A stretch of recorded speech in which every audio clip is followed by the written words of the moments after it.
Hey Jacob, how's it going, How are man? you? Going all right. How are you? I'm doing well, man. I'm excited to have you on here. Thank you. I'm excited to be on. How did you actually find the podcast originally? I saw your TikTok and I thought, okay, my life's fucked up. Like, I got to get in on this. And so Yeah, I started watching the YouTube videos and stuff too. And I saw a lot of similarities in between, like even your stuff and other people. And I thought that I'd want to talk about it. I love it, man. I'm happy to have you on, Jacob. And yeah, what happened to you? So when I was 8 or 9, I was molested and raped by a younger female. But really, like, kind of to tell my story, I kind of have to set up the generational trauma that I have in my family. Hmm. So my mother's family, they were really bad people. So my great grandfather molested and raped all of his children. And so my mother's mother was molested by her father. And also, so my mother's sister was believed to be a product of incest. On my father's side, his dad was a heavy alcoholic when he was younger. So he's a very, like, I don't know, we used to call him an emotional mute Hmm. because he doesn't like to talk about emotions at all. And my mother's father was an alcoholic too. So kind of to set it up, my mother, she ran away from all that stuff, from the crime in the family, the molestation, everything. And she hid us from them. She didn't give our address. She didn't say anything about them. And so she had this fear, like this deep-seated fear, like this generational trauma would continue, Hmm. that not that she would do anything, but that she just didn't want to talk about, sexual things at all. Didn't want to educate us on anything sex related. So really in our household, anything was shunned. I only saw my parents kiss once when I was growing up. Uh-huh. So on top of this, when my mother was 16, she was in a car wreck and it killed her mother, her sister, her stepfather, and her stepsister. Whoa. And she was the sole survivor. She woke up underneath her mother, underneath the steering wheel, and she broke like everything. And she wasn't ever supposed to have children. So, like, we're kind of miracle children. Hmm. So, as you can tell, I didn't have the best setup to start with.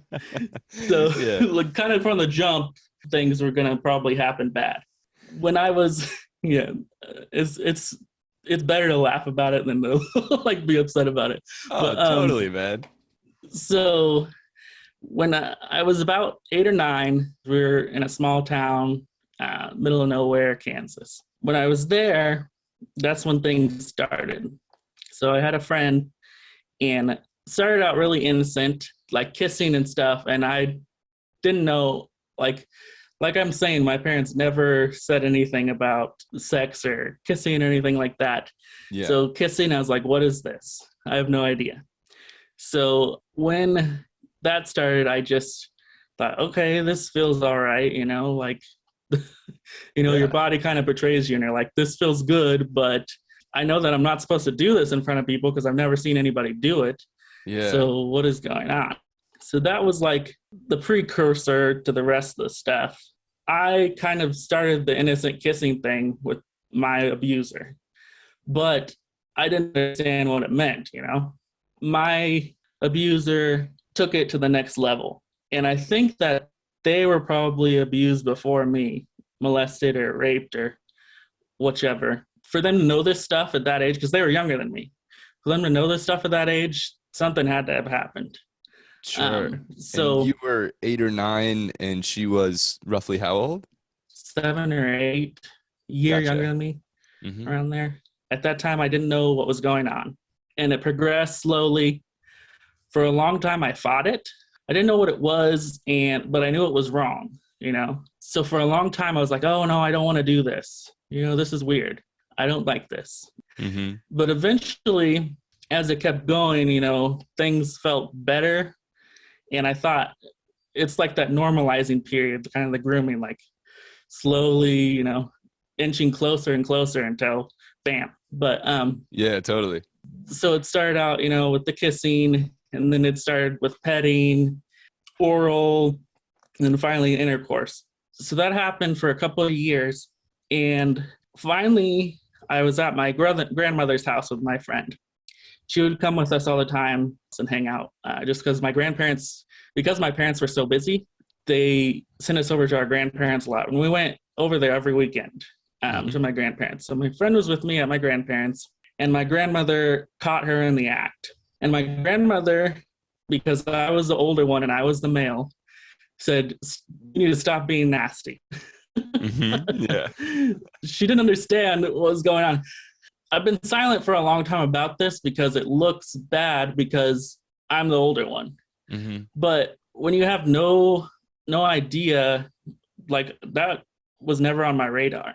So the way she worded it, she thought that I was the one who was doing it.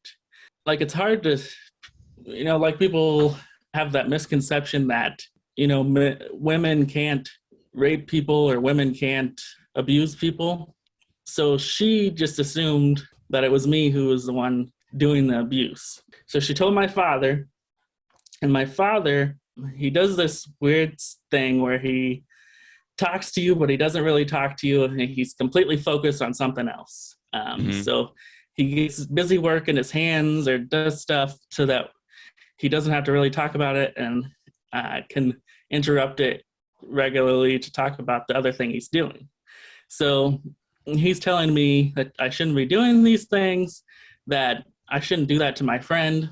And at the same time, he knows about my mother's family. So he's thinking I'm part of this family that does these things to people. So luckily, he never told my mom.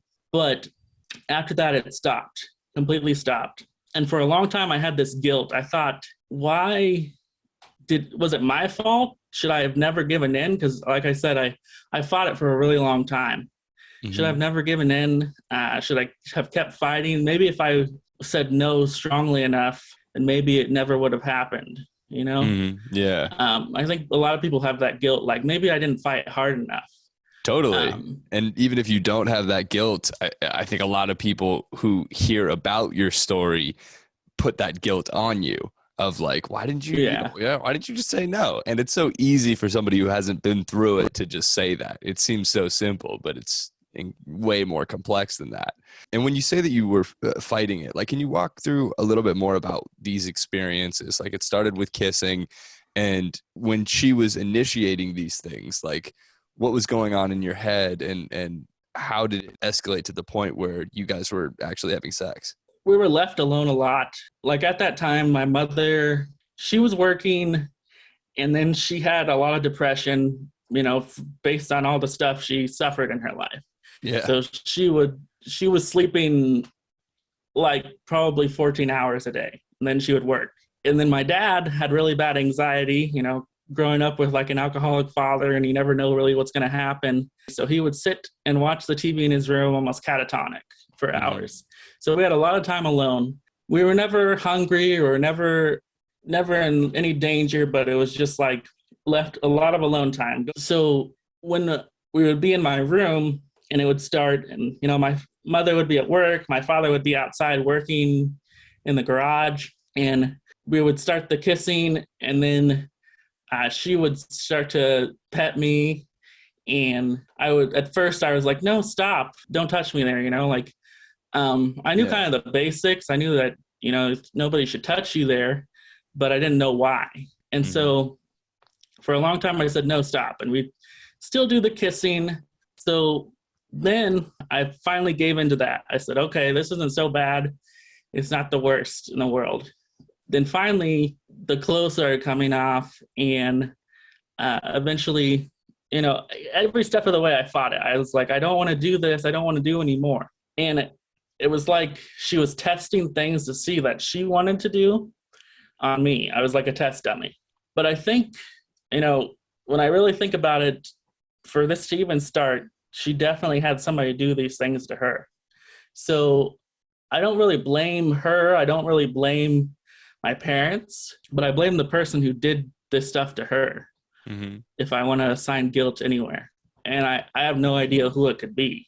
Yeah. I mean, it could have been anybody. Yeah. And based on my story, you can tell that, really anybody can be an abuser. Anybody, even people that society deems less than another person can abuse somebody in a higher level. And once you're sort of compliant with the initial experience, whether that's kissing or touching, whatever the thing is, it's just so much more difficult to speak up once you sort of not agree, but you don't speak up initially. And I also wanted to ask you, like, how did you find out all of this stuff about your mom's grandfather, about him molesting like everyone in her family?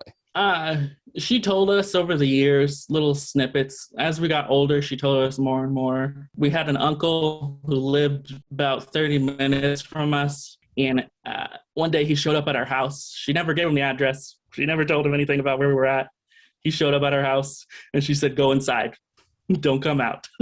And she talked to him out in the yard and didn't let him come in. And so she had to tell us what was going on then. So when her family died, she was kind of passed around to distant relatives because she knew that her closer relatives were the bad people. So she asked to be with distant relatives, and those distant relatives weren't very nice to her. And so finally, she moved in with my foster grandparents and met my dad, and really his family became her family. She calls my dad's mom her mom. So there's that other level of it being a more closer family too. So thinking about like how my grandmother is going to tell my dad anything. My grandma was the kind of person that you killed somebody, I'm going to bury the body with you. So she would do anything for her children, which isn't always the best thing. Sometimes you gotta tell people what's up. But I think in the end, I was a target for the abuse because when I was a kid, I was desperate for attention. I'm gay, so I was different from everybody. I have this big secret, and when I was at school, I didn't talk to anybody. I didn't want to talk to anybody because I didn't want anything bad to happen. I didn't tell them anything. I didn't have any friends. And I was this target because I was so desperate for attention from somebody around my age that this friend, I think, kind of sensed that in a way. Maybe didn't know it explicitly, but know that I wouldn't be a person that would ever tell anybody because I don't know anybody else. I didn't have any other friends than her. So who am I going to tell? I'm not going to tell my parents. I'm not going to tell anybody else. When I was watching your What Happened to You podcast, the one big similarity I saw is that the wiggle game. Yeah. So my abuser called it the feeling game.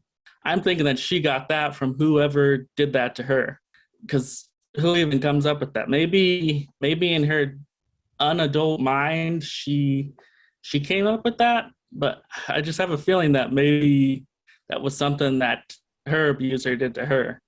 Call it the feeling game. Sounds all too familiar. Yeah, I think that's a big part of molestation strategy is, framing it in terms of a game. And I don't think that somebody at that age is thinking to themselves, okay, I'm going to, put this in terms of the game so that, you, Jacob, or me will like it, and enjoy it more. I think that it's very likely that she learned that from somebody else. Yeah.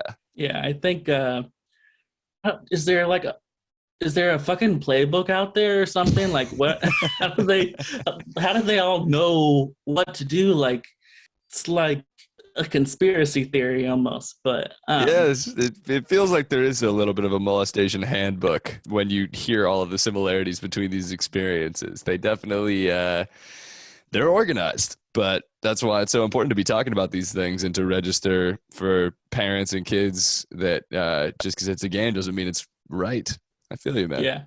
The other thing I kind of wanted to talk about is I think a lot of people have this misconception that like gay people are gay because they were molested or raped when they were a child.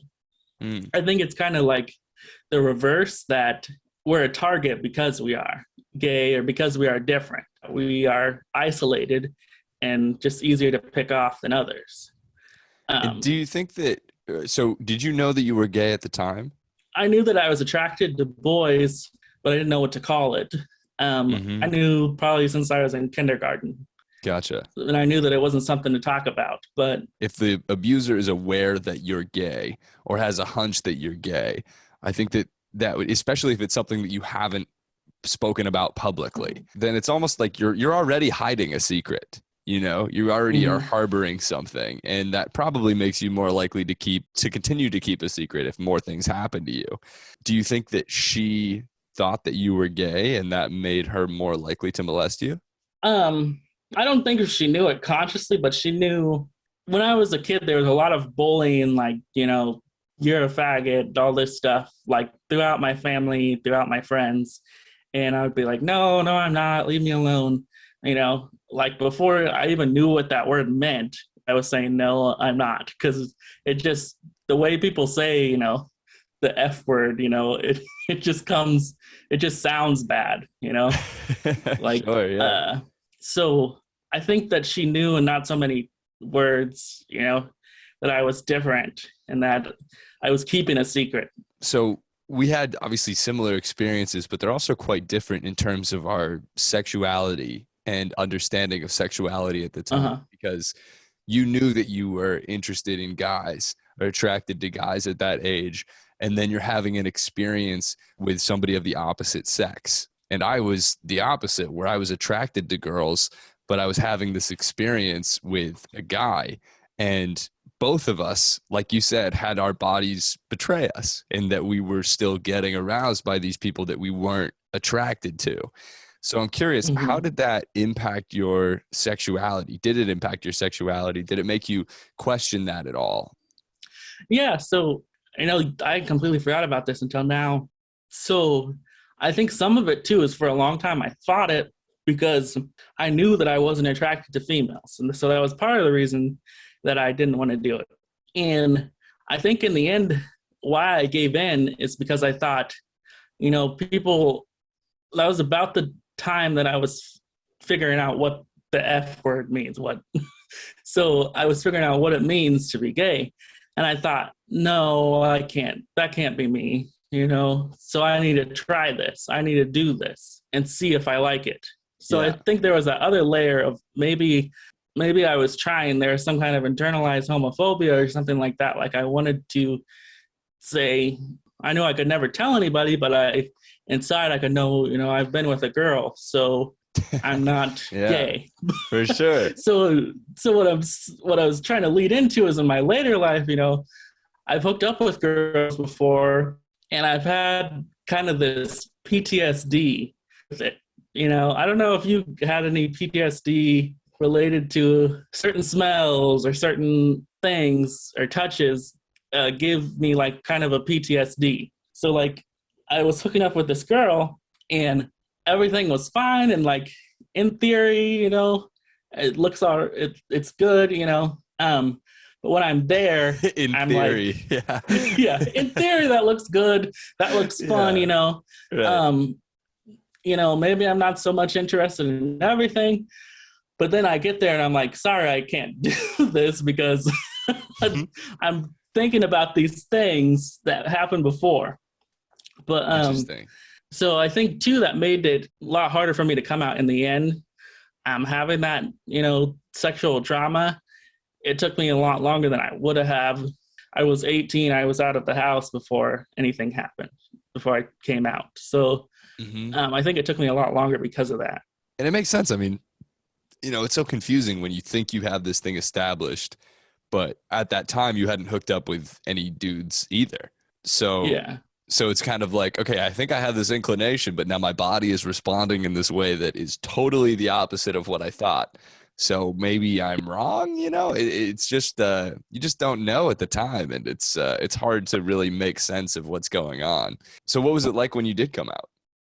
It kind of brought back memories of like that guilt a little bit, but I mean, in the end, it was good. My parents, are still like kind of on the fence about it, and it's been years, but I couldn't. I kind of inherited that thing from my father. Where, like, I don't want to talk about this. Like, Yeah, here's a letter or here's a text message. You know, I don't want to talk about this in person. This is too confrontational. for sure. Um, so I kind of did it through text messages and stuff like that. But one of the reasons I wanted to come on too is I had been thinking about this a lot more recently because I had brain surgery last July. That was the most traumatic experience I've had since this childhood trauma. So back in February of last year, I started getting sick, and it was like every symptom in the book, like dizziness, headaches, sick to my stomach, numbness all over. I went to my doctor and I wrote like a paragraph of symptoms, Yeah. and they just could not figure it out. I went to the ER, and the ER said, "Well, you're probably just dehydrated." And I said, I don't think dehydrated like makes your whole, well, maybe it does, but like my whole body I thought was shutting down. Yeah. And so finally I went to the ER a second time. And the second time they did a CAT scan, and they found out that I had a cyst on my brain that was causing pressure on this side. Mm-hmm. And so that was causing the nausea, the headaches. And Yeah. when I think about it, I probably had this stuff going on for years because I started out with migraines when I was in college. This is all happening during the start of the pandemic. So this is the point in the pandemic where nobody's going to the hospital. Yeah. Oh, I broke my arm. I'm going to just kind of sit here. You know? Yeah. Like, nobody was going to the hospital then.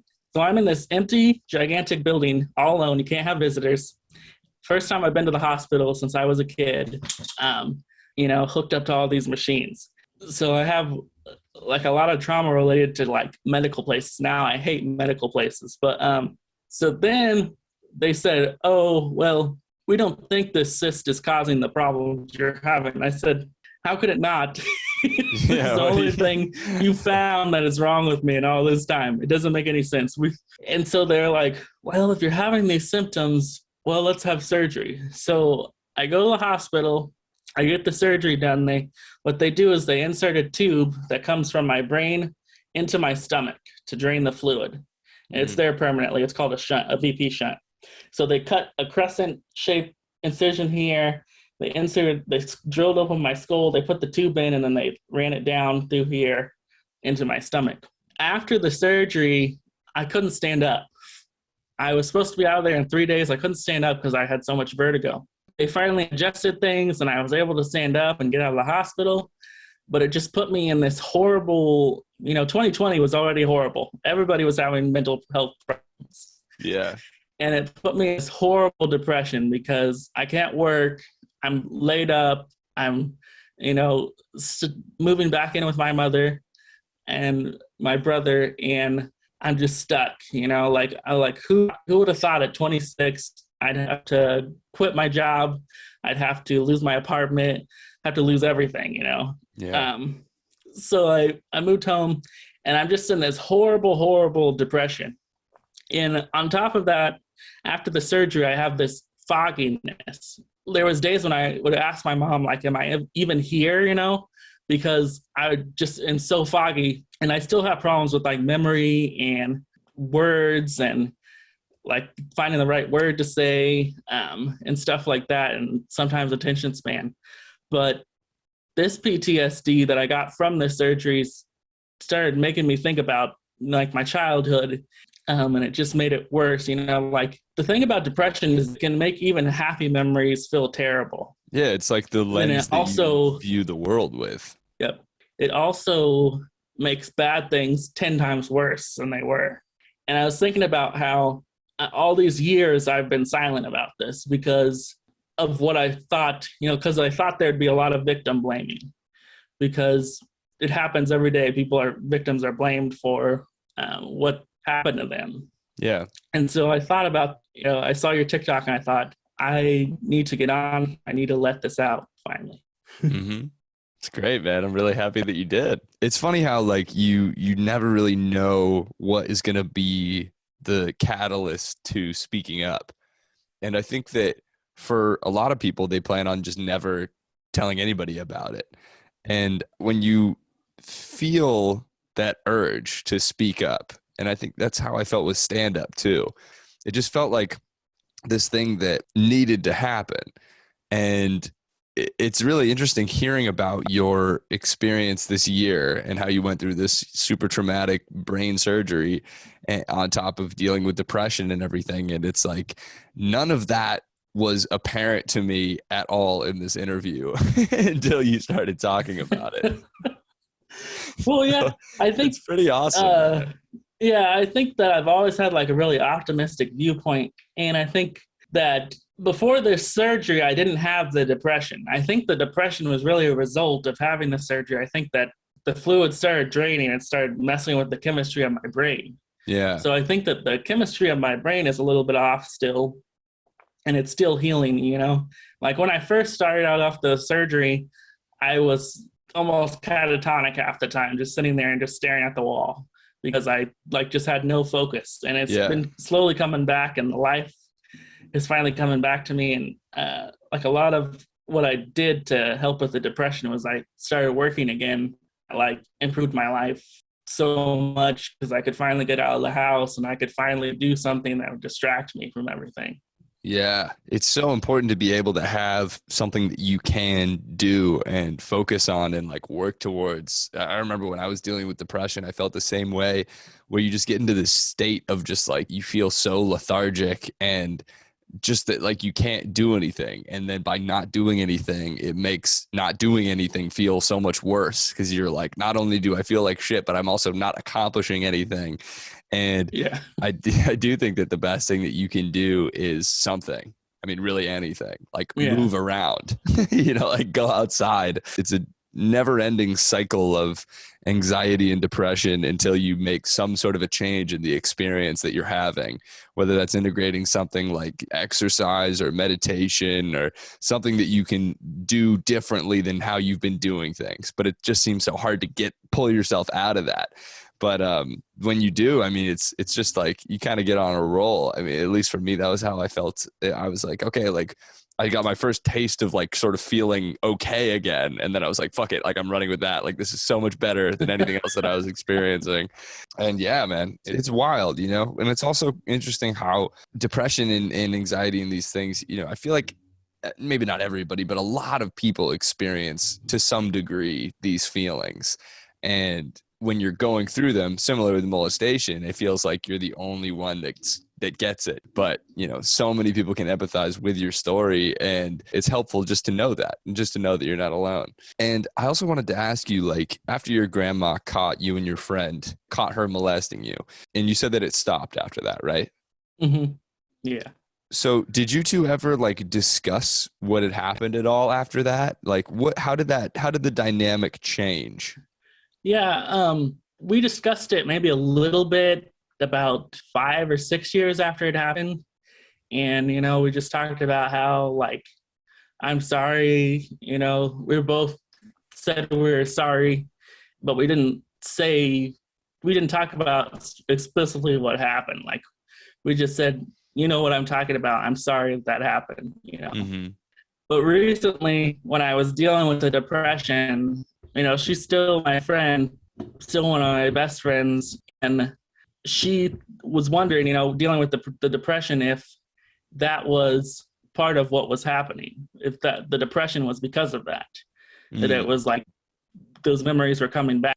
And I can say that it wasn't really part of it. I mean, of course, thinking back on it, you know, with the depression, it seems 10 times worse than it is, but it wasn't what caused it.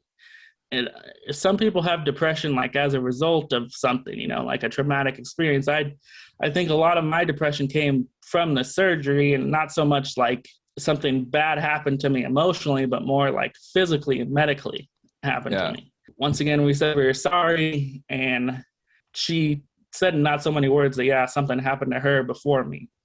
Mm-hmm.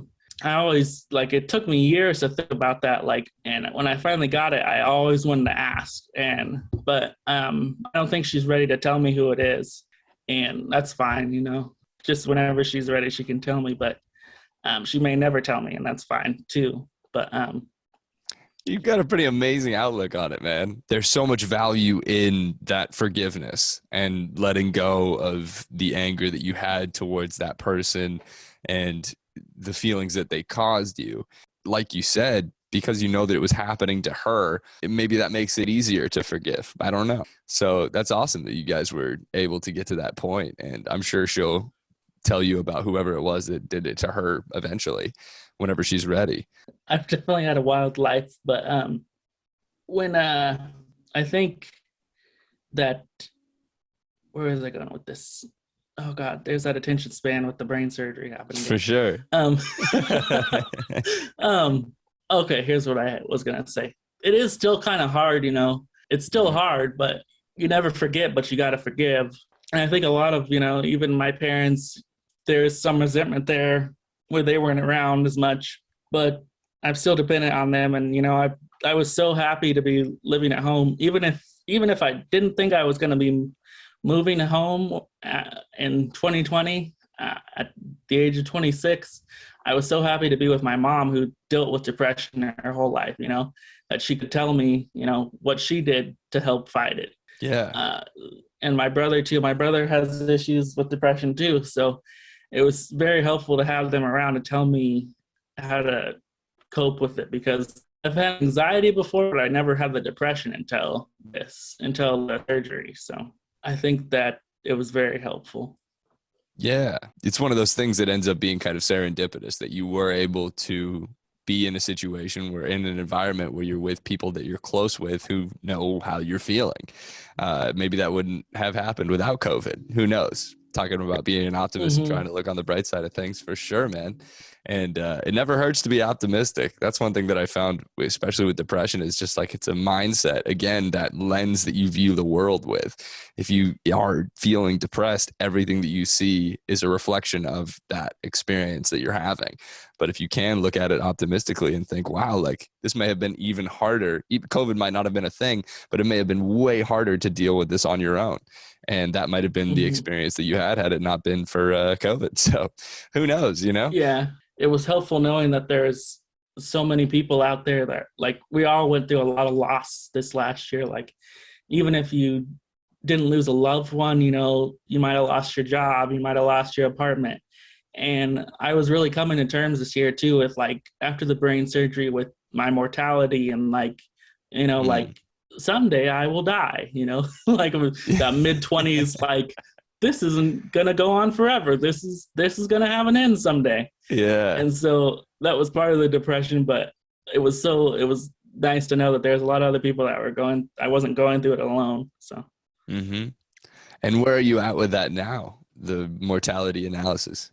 You know, it still scares the hell out of me, but I mean, I've been a lot better since October. October, they finally got me on like the right medications and everything.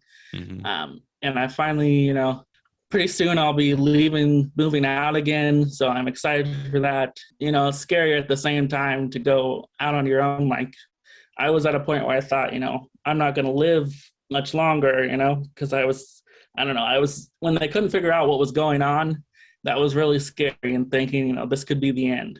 Yeah. And so I stopped making plans, you know, I stopped thinking about the future. And to come back from that, it's kind of hard to think, like, I was thinking about the end, but it's getting better slowly. And I think it's just going to take time, and just got to keep myself busy. For sure, man. And I think that there is a lot of benefit that comes from considering death. I think it's different when you're forced to consider it because it might happen, like, soon, especially when you're dealing with medical issues. And that's the reason it comes to the forefront of your mind. But whether that's the reason, or you're totally healthy and you're just considering what it will be like to not exist anymore, I think that it can create and cultivate an appreciation for the experience that you are able to have right now, knowing that it's not going to last forever. And if you can understand that seemingly negative statement in a positive way, it can lead to a greater appreciation of the things that are going on and the things that you have. And have you tried meditation at all? I haven't tried meditation. I think that might be helpful, just because isn't the point of meditation like to clear your mind? Because a lot of my mind is like this storm, especially because of the antidepressants. Like, antidepressants can make you kind of sluggish. So it's like hard for me to get up in the morning and get going. It's hard to take my medicine on time. I have to have somebody there to tell me, take your medicine. Yeah. So there's still days when, and even when I take my medicine, there's still days where my mind is just this crazy storm of like things going on. Like, this is the end. You're going to die today, Right. It's just like, it's like, shut up. That's just in your mind. But so yeah, I think meditation might help a lot, but I haven't tried it yet. The only time that I've ever experienced depression, it started with anxiety and then it just sort of continued to spiral. And then it got to a point where for maybe 6 months I was dealing with it, and meditation completely pulled me out. And haven't been back there since, because it changes your perspective on the thoughts and feelings that you're having. And you're able to more easily disassociate from like, okay, these are just thoughts. This is just my conditioned mind telling me random things that just never stopped. All these horrible negative thoughts popping into your head all day, and meditation, if you do it consistently, and it doesn't have to be a lot, it can be 5 minutes a day, but as long as you're doing it consistently, it's that having some point in time every day where you step out of your thoughts and come back to the experience that you're actually having rather than what your mind is telling you is going on. That's what, for me, completely changed my life. And I really can't recommend it enough for people that are experiencing depression or anything like that. So man, give it a shot. It might help a ton. But I'm so glad that you're at the point where you're at now and are able to speak openly, not only about your brain surgery, but about the molestation that you had. And I wanted to ask you what kind of advice you would give to somebody who has been through something similar, whether it's molestation, depression, surgery, anything like that. And how are you able to get to the point that you're at now where you're about to go back into the world and reintegrate with this, with all of these experiences that you've had? What would you say to somebody like that? So kind of starting with like having a trauma or like a sexual trauma, I think the first thing you can do is you can let go of that guilt, because a lot of people have that guilt. That was the hardest part. It took years. It took hell. I don't even know if I'm completely like rid of that guilt, but you got to let go of that guilt. For depression, I think you got to have a really good support system. It could be a family member, it could be a friend, just somebody that can be there for you. And I was so glad I had family. I have a good a family that's supporting me now. And like I said, you gotta keep moving. You gotta find something to do that you enjoy, whether it's a hobby, whether it's your job, something that'll keep you out of your head. Because I was in my head for so long, especially being laid up in bed, being able to barely stand. You just gotta keep yourself busy, and it's not gonna help you to lay in bed and just watch YouTube videos about nothing all day. You got to get out and see people, even if it feels horrible. I don't blame you if that feels like it's the only thing you want to do. I think some of what really helped me too was like listening to like spiritual music, even if I don't necessarily believe everything and stuff like that. It's kind of comforting, just to listen to like these messages like, hey, things will go on after you're dead, Yeah. And even if it's just like telling my brain, like, even if I don't necessarily believe it all, it's telling my brain, oh, I believe this. I don't know how to describe it. Like, for sure. There's this song that talks about like the birds don't worry about like where they're gonna get their next meal, so why should you? So like, am I gonna die tomorrow? Like, nobody else thinks about that. They just keep going. So, and even before the surgery, that's how I thought.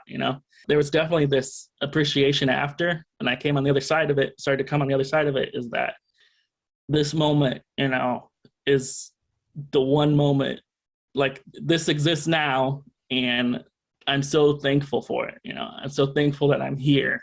I had this huge, like, after you have like a life and death experience, you really appreciate everything around you. And you really think about how important everything is, even if it seems so little at the time. Dude, totally. Appreciation and gratitude are definite cures for anxiety. And it's interesting how when you start feeling those feelings more, whatever experience you're having, whatever feelings you're going through, it'll create more of those feelings. So being grateful for something super small like water, or like a bed that you can sleep in, it just puts you into that mindset where then more thoughts are coming into your head, like how cool it is to be able to do normal things that you would not be aware of. So that's awesome. Yeah. Listen, man, this has been a lot of fun. Thank you so much for applying to do the podcast. Thank you. I had a lot of fun. Hell yeah, dude. Glad to hear it. Have a nice day. All right, man. Take care. Bye-bye.